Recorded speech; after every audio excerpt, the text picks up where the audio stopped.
I have to mention the hot word office. Yeah, sure. You guys actually own some. Yeah. What are your thoughts and how might hospitality play? What are you seeing? What are folks going to need to think about over the next decade to make a successful office building? I mean, I'll just, my philosophy, largely uninformed. Let's just start with that.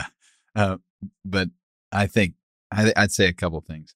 If you think about a hotel, if you think about when you order a room service, right, the way it has always worked is you have a tray with a bad flour with a tin can on it, right?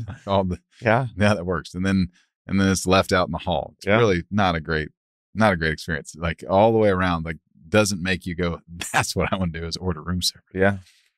Now, if you go to, you name it, a great restaurant here in Fort Worth, and you order something to go, it's going to be well branded. It's going to have a great logo on it. It's going to be crisp. It's going to be nice. And you're going to have it in a brown paper bag, even if it's from Nick and Sam's, right? It's going to have that type of thing. And then you take it to your room and you'd enjoy it. And that's not a diminished experience. So I think from a room service standpoint, that can really parallel. Connecting the dots there, you go into an office building, and not to be critical of the workforce necessarily that's powering that, but most often, every office I go into, the very same. Big grand lobby, great big piece of modern art, 2 leather chairs with some silver arms on it that are like oddly in the middle of a bunch of light. then this cherub like thing where the security guard sits behind it, who, by the way, may or may not look up at all if you're walking through. Odds are probably not, unless they have to check your ID, and then they're like pissed that they have to check your ID. I'm like, that's not my rule.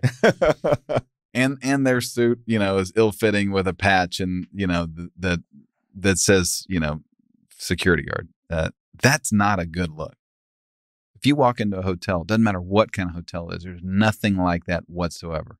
It's open 24 hours a day, does not have a lock on the front door, and you do not have a security guard in a bad-looking suit saying, "Welcome to the Marriott." Instead, you got somebody in a badge behind the desk welcoming. As soon as you walk in that door, they're saying, but if they know your name, Mr. Powers, right? Come on, welcome in. We've got your room ready. Even if they don't, they're going, "How can I help you?" Right? That's the type of experience that I would expect to translate. That's just good old-fashioned Southern hospitality. Is there a reason why it doesn't? Exactly.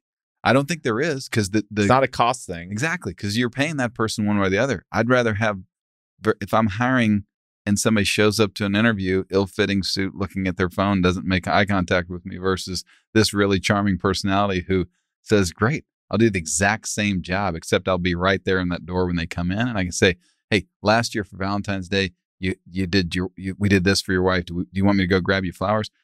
Like, how hard is that? That's something that I feel like should happen in the office game. So we did that with the office tower we have downtown. And I'm telling you, that individual is the spark that kind of holds that place together, because everybody knows him on the way in. He runs the elevator. He punches the door. A guy named Braden, who's a veteran. Now, actually, it's a guy named Broderick Simpson, because Braden went to Mississippi to be with his wife's family. Makes sense. But Broderick's a guy that went to high school with my older brother. Big personality. Everybody loves Broderick now. He's like one of those things where that person holds that building together. Everybody knows him.